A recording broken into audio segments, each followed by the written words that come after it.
proyektor atau TV LED atau smart TV atau videotron seperti yang di belakang saya ini. Seperti itu. Nah, itu sebagai media pembelajarannya, penyampaian pembelajaran Bapak Ibu. Nah, kemudian dari situ Bapak Ibu sebenarnya tidak cukup hanya seperti itu. Karena Bapak Ibu datang dengan eh, menggunakan atribut yang kurang elegan atau kurang beauty, itu pasti di kamera juga pasti terlihat kurang begitu menarik. Nah, maka dari itu ketika di depan kamera boleh baik ibu maupun bapak itu boleh menggunakan yang namanya make up ya. Artinya apa? Itu paling tidak memberikan kesan kesan jenengan di depan itu terlihat segar. Coba kita perhatikan kita saat ini ya, bapak-bapak khususnya sama ibu-ibu ya. Ibu-ibu meskipun pasti sedikit-sedikit pasti pakai bedak, ya kan? Glowing, Pak. Nah, bapak-bapak ya udah mau habis sholat subuh, mau habis sholat duha, mau habis jalan santai, yang penting dapat materi udah selesai, ya kan? Ya, seperti itu. Nah, jadi yang kedua adalah beauty. Yang pertama di sinopsis kebutuhannya atau alur ceritanya beauty. Nah, dari Bapak Ibu sudah melakukan atau menata eh, kostum, make up untuk memberikan kesan beauty yang indah, maka murid-muridnya nanti ketika membuat video pembelajaran diminta untuk rapi juga. Bisa dibantu misalkan yang eh, bajunya masih keluar bisa dibantu memasukkan atau diminta memasukkan gitu ya. Itu untuk memberikan kesan kerapian ya. Nah, kemudian kebersihan ruangan yang biasanya di pojok ada sapu, ada eh, barang-barang yang tidak digunakan, itu bisa dihindarkan dari sorot kamera ya. Itu biar tidak sampai menghilangkan fokus penilai itu melihat, nah itu apa ya di ruangannya, kok mengganggu. Nah, kemudian dari eh, dua itu, maka Bapak Ibu semuanya itu bisa dikatakan siap produksi. Nah, karena saya rasa kalau properti sebenarnya kalau kalau persiapannya itu Bapak Ibu ada yang namanya ide tadi. Ide atau gagasan yang sinopsis tadi itu kemudian eh, beauty, kemudian talentnya kan jenengan sama murid-murid. Kemudian ada properti, properti itu misalkan baju yang biasanya jenengan hanya memakai batik atau apa di saat membuat video jenengan menggunakan baju putih pakai dasi, pakai kopiah atau pakai jas itu diperbolehkan. Nah, kemudian ada yang namanya adalah gladi ya. Gladi itu nanti Bapak Ibu jangan langsung membuat, kalau saya sarankan jangan langsung membuat video. Boleh boleh membuat langsung membuat video itu ketika gladi itu sambil direcord. Karena biasanya ketika gladi sama beneran membuat video itu nervousnya berbeda. Kalau gladi itu biasanya lancar ngomongnya, Assalamualaikum warahmatullahi wabarakatuh. Apa kabar anak-anak hari ini? Senang bertemu dengan kalian semuanya. Hari ini kita akan belajar tentang eh, tumbuh-tumbuhan, misalkan. Ya,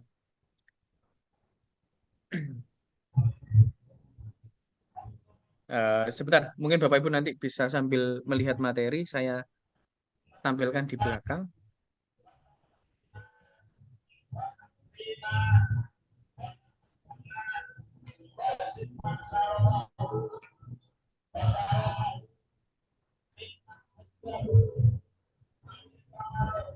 Nah,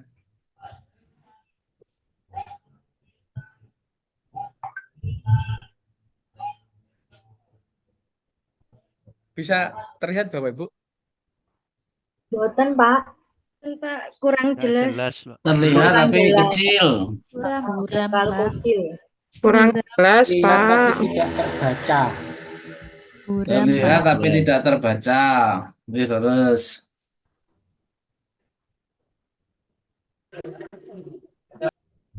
Ya, biar paling tidak bisa melihat materinya, teorinya sebelum kita praktek. Bisa, Pak. Kelihatan, Pak. Itu caranya. Nah, Tidak kelihatan Pak, efek mata udah umur. Tidak terlihat. Ngapunten Bapak, mboten terlihat sama sekali. nah, Bapak Ibu bisa melihat materi yang saya tampilkan? Ya, siapa? Satu, Pak. Bisa, tapi tidak. Kurang jelas. Tidak bisa dibaca. Oke. Tapi kabur, Pak. Itu sinyal, kalau kabur sinyal. Ya, kalau kabur itu sinyal, Pak. Kabur Ya, dijelaskan brek, saja, Pak. Pak. Pakai Pun kacamata jelas, plus. Bonan. Oh, Yang enak itu, atas Pak. jelas, yang Jelas, bawah Bonan. yang jelas. Bulat mungkin bisa. Blur. Lumayan, Pak, daripada nggak bisa Tulisannya blur. Oke. usia juga. Oke. Nah, ini adalah yang dinamakan praproduksi, Bapak Ibu. Sudah lumayan kelihatan Pak. Kelihatan nggih? Semua kabur, berarti dari sini juga Oke. kabur. Oke, monggo dilanjut, Pak.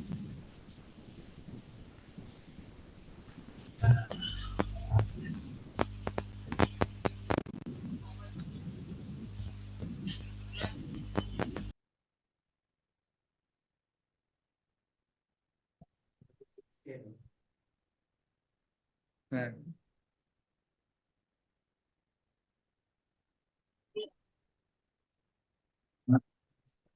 nah ini Mungkin bisa ada di-share Pak, ide. filenya di grup WA, bisa disimak Ya. teman-teman lain. Oke, Pak. Hah? Share di. Oke, sambil saya share Bapak Ibu ya. Google, Pak.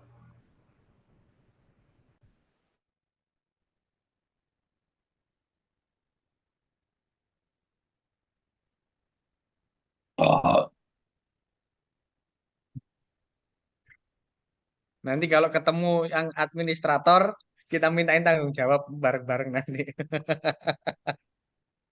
Iya, Pak.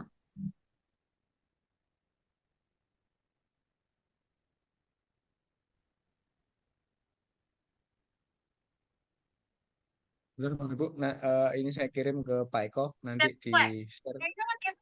Orang yang menghilang ya. Anak sendiri kembali kira normal.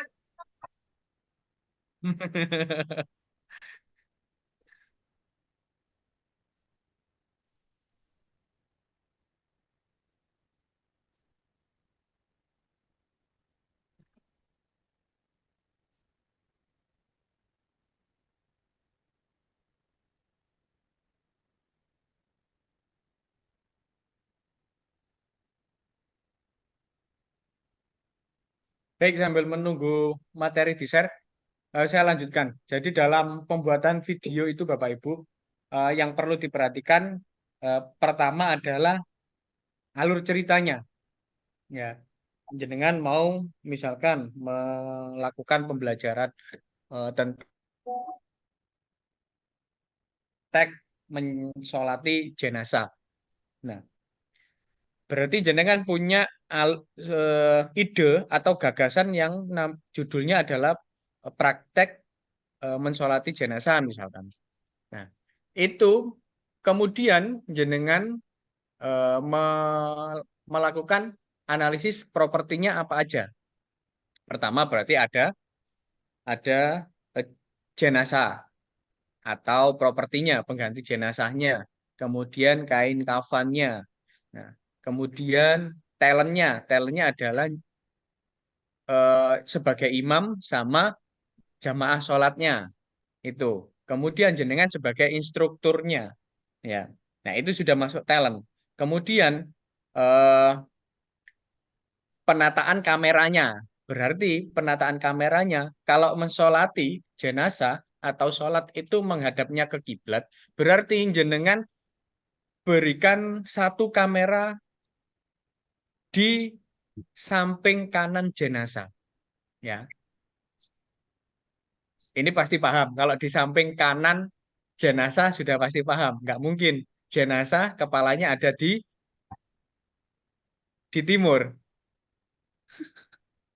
Ya, pasti kepalanya di utara, Bapak Ibu ya. Nah, kalau di utara, kanannya jenazah itu berarti ada di baratnya. Ya, jadi mendapatkan angle kamera yang secara keseluruhan dari jenazahnya, imamnya, jamaah sholatnya itu terlihat. Kemudian ditambah dari kamera samping. Ya, kamera samping itu seperti ini misalkan. Nanti saya contohkan. Ya, kemudian dari sini Bapak Ibu itu sudah masuk ke dalam produksi. Produksi itu adalah pelaksanaan pengambilan gambar dan yang menggunakan kamera. Ya, di sisi lain tidak hanya menggunakan kamera, tetapi Bapak Ibu ketika proses produksi ini bisa menggunakan yang namanya mikrofon eksternal.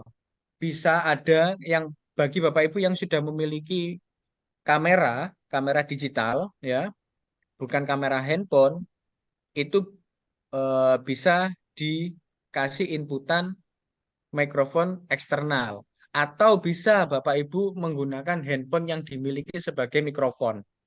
Seperti halnya merekod suara itu. Nah, tujuannya apa? Itu untuk menyinkronkan antara video dengan audio itu nanti agar bisa terdengar jelas, kemudian tidak pecah. Nah, nanti saya tunjukkan juga aplikasi ketika untuk mempertebal suara atau apa, kita manfaatkan AI di sini nanti, Bapak Ibu yang paham, kalau pun cukup tidak menggunakan itu nanti bisa. Yang penting nanti kita share perihal bagaimana cara pembuatan videografi yang bagus. Ya. Nah, ini tertulis bahan hasil visual dan audio. Apa? Ya. Atau Apa? bahasa mudahnya itu adalah produksi, itu adalah syuting, ya. Itu. Nah, kemudian pasca produksi itu adalah proses editing. Editing nanti juga saya sampaikan proses editing seperti apa sambil menunggu administrator menjadikan host, ya.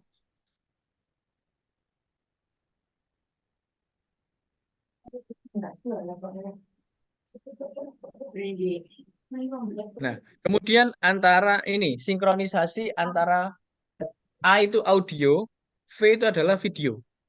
Ya, kalau Bapak Ibu melihat lagu apa, hehe, haha, nah itu biasanya, ya, cinta siapa itu Bapak Ibu, ya, itu pasti antara penyanyi menyanyikan lagunya itu dengan suara yang Bapak Ibu dengarkan itu sinkron. Nggak mungkin bibir penyanyinya itu menyanyikan cinta siapa, audionya bunyinya hehe haha, ya. Nah, itu nanti ada proses sinkronisasi antara audio dan video sebelum Bapak Ibu upload, sebelum Bapak Ibu apa kumpulkan, itu nanti ada proses editing itu. Nah, caranya seperti apa nanti saya praktekkan. Nah, kemudian ke Imaginary Line dari khayal panduan kameramen, ya. Ini langsung nanti saya praktekkan aja, ya. Nggak perlu, yang penting di sini Bapak Ibu nggak perlu teorinya dipahami banget, yang penting nanti memahami apa yang pada inti dari proses pembuatan videonya nanti, ya. Nah, ini adalah contoh-contohnya, nanti langsung praktekkan aja, ya. Nah, ini mungkin seperti ini, ya. Ada pengambilan seluruh badan, Kemudian ada yang seperti kita zoom saat ini, ya, antara kepala sampai pundak atau setengah badan itu. Cara pengambilan videonya nanti seperti apa, ya. Nah, ini adalah biasa yang Bapak Ibu temui di TV-TV ketika melihat film atau sinetron di TV tersenyum pasti di zoom seperti ini. Benar kan Bapak Ibu ya? Nah, kalau ini namanya close up.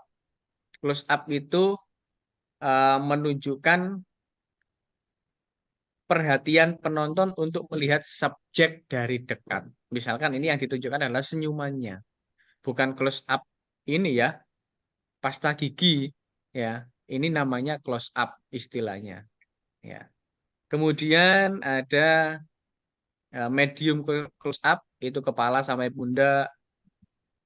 Nah, ini medium shoot setengah badan ya, gampangnya kita nyebutnya adalah setengah badan. Ya. Kemudian ini shoot ini jarang juga, nggak perlu Bapak Ibu nanti seperti ini. Hanya saja mungkin butuh waktu menjelaskan kamera mengarahkan ke jenengan di depan. Nah, ini full shoot banyak nanti materi di-share bisa Bapak Ibu pelajari. Lah, ini yang penting pencahayaan Bapak Ibu. Ya. Pencahayaan jangan sampai ketika ada jendela, kamera Bapak Ibu itu mengarah ke jendela. Ya, tapi kalau masih dari sampingnya itu masih bisa menyerong seperti ini. Nah, langsung praktek ya. Tapi sudah bisa Pak ya? Belum bisa ya? Nah, saya pindah kameranya ke yang ini misalkan. Nah, ini terlihat Pak Eko. Ya. Ini itu dari arah samping Bapak Ibu. Ya. Nah, ini bisa digunakan angle kamera seperti ini bisa digunakan ketika mengambil angle siswa. Bapak Ibu semuanya, ya.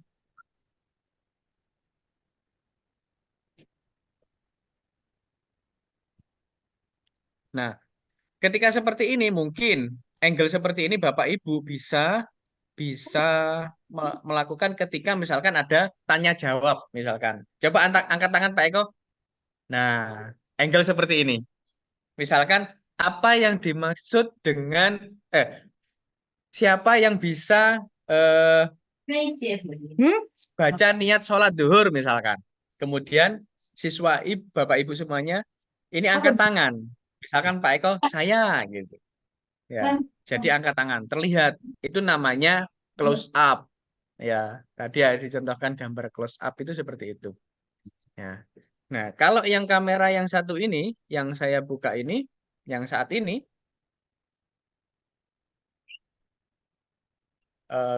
kameranya Pak Eko.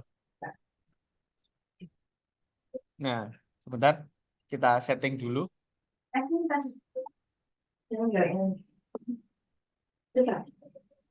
Nah, ini contoh cahaya yang tidak tepat, Bapak Ibu. Jadi belakang saya ada cahaya, saya di depannya terlihat gelap. Ya. Nah, kalau seperti ini terlihat orangnya. Ya. Ini nanti, nah posisi seperti ini nanti yang diambil ketika Bapak Ibu menerangkan sebuah materi.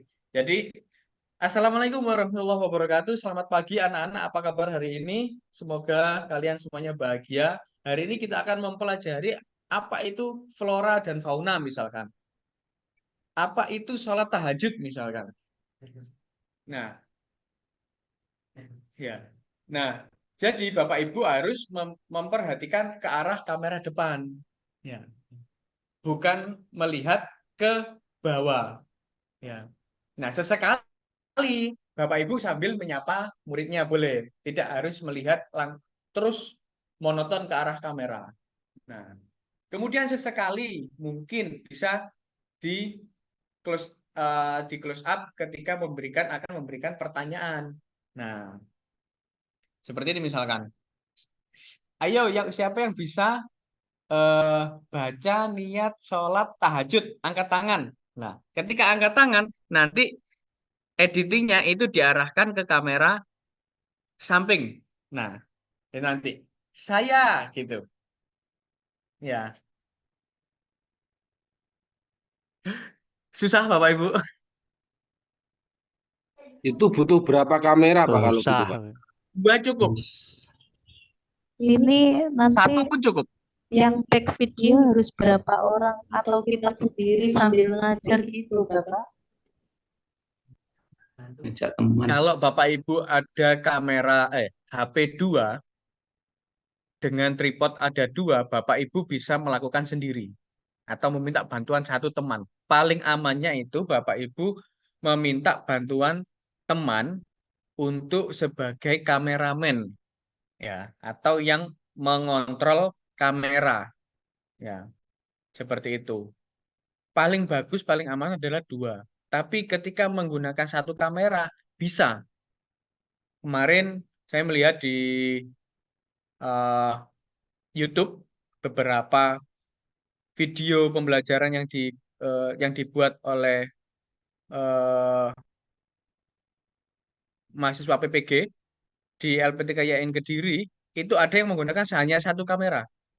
Ada yang full set menggunakan mikrofon eksternal, kemudian kameranya lebih satu, itu bisa. Nah, artinya apa? Melihat kemampuan ketika membuat video sama proses editnya. Nah, misalkan Bapak Ibu hanya dapat satu HP untuk sebagai video. Caranya adalah di-cut videonya itu. Ya. Nah, videonya itu di-cut. Jadi misalkan Bapak Ibu dari proses salam ini misalkan, Assalamualaikum warahmatullahi wabarakatuh. Bapak Ibu berhenti atau temannya cut. Kemudian dipindahkan ke siswa-siswi. Kemudian siswa-siswinya dikomando untuk menjawab Waalaikumsalam warahmatullahi wabarakatuh. Nah, kemudian ini dipotong, dikembalikan lagi ke arah Bapak Ibu untuk dipimpin doa atau seperti apa. Itu kalau menggunakan kamera satu, ya. Nah, kemudian kalau menggunakan mikrofon eksternal, bagaimana caranya ketika menggunakan HP? Bapak Ibu bisa menggunakan HP yang ditaruh di saku. Mungkin ibu-ibu bisa ditarik sakunya tertutup sama jilbabnya. Tapi kalau bapak-bapak kan terlihat handphonenya, bagaimana bisa menggunakan headset ya untuk sebagai mikrofon. Nanti headsetnya ditaruh di dalam baju ya. Kabelnya jangan ditaruh luar. Kayak jenengan kalau melihat host-host di akademi ya, atau di TV yang tidak menggunakan mikrofon tapi bisa ngomong jelas.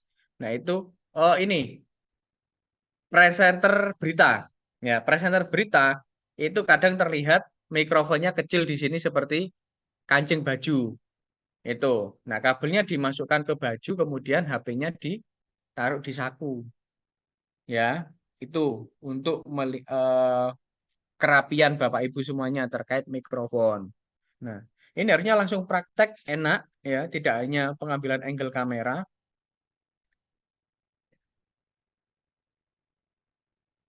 Prakteknya kita pindah ke Google Meet. Berkenan Bapak Ibu? Siap. Pak. Ya, Pak. Pak. ya, oke, Pak. Sambil menunggu link Google Meet, mungkin ada yang tanyakan dulu Bapak Ibu.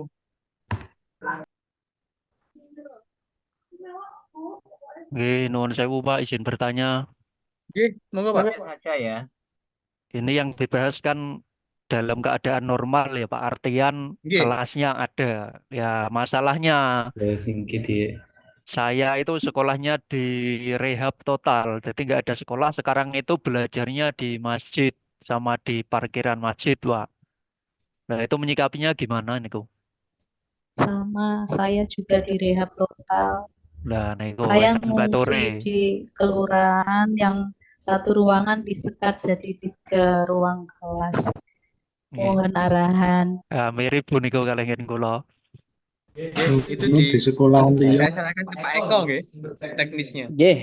Oke, Wong Bapak Ibu, nggih. yang sekolahnya sedang direhab. Jadi untuk tahap niki nggih, tahap peer teaching dan tahap kompre mungkin kan bisa dilakukan di rumah masing-masing misalkan ya.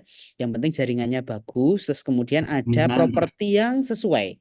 Dalam hal ini bisa properti itu kan yang penting kan ketika ngajar ada papan tulis, kemudian ada LCD proyektor untuk melihatkan tipeknya dan lain sebagainya.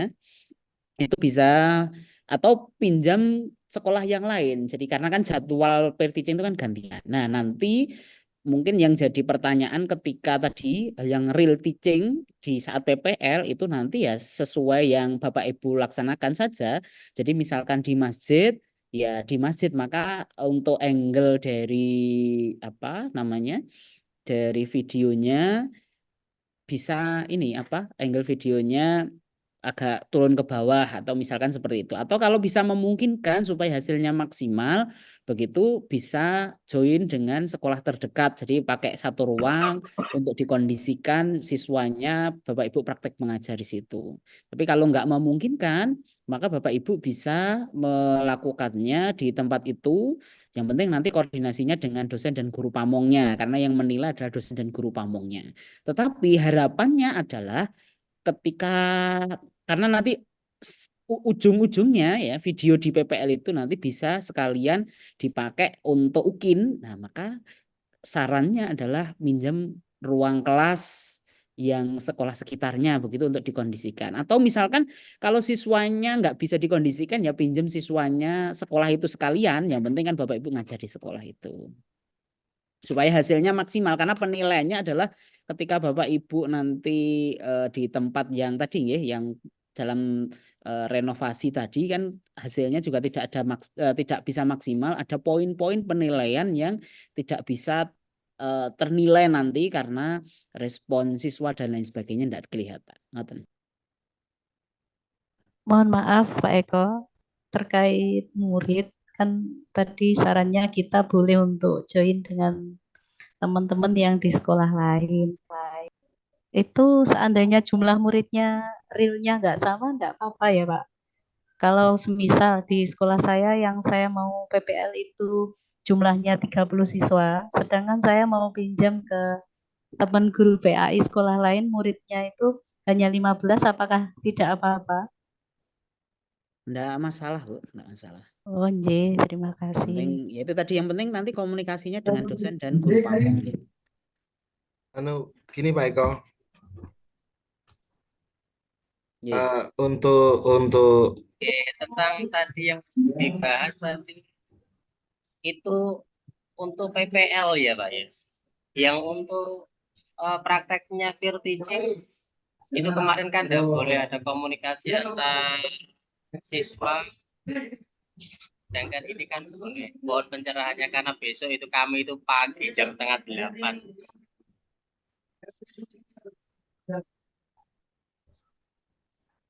Untuk peer teaching itu kan bisa di sekolah atau di tempat lain, yang penting propertinya ada karena peer teaching itu adalah untuk melihat kesiapan Bapak Ibu bagaimana mempraktekkan mengajarnya sebelum nanti benar-benar diujikan di uji kompre. Jadi kalau tadi misalkan di sekolah tidak maksimal ya silahkan di rumah, tetapi tetap harus ada proyektornya misalkan mempraktekkan. Kemudian ketika intinya peer teaching itu kan Bapak Ibu ngajar tapi di shoot live secara live begitu nggih, ditonton oleh dosen, guru pamong dan teman-teman sekalian. Atau kalau misalkan ada yang daerahnya dekat ya bisa bareng-bareng gantian saling support begitu, yang maju kan ya monggo mawon.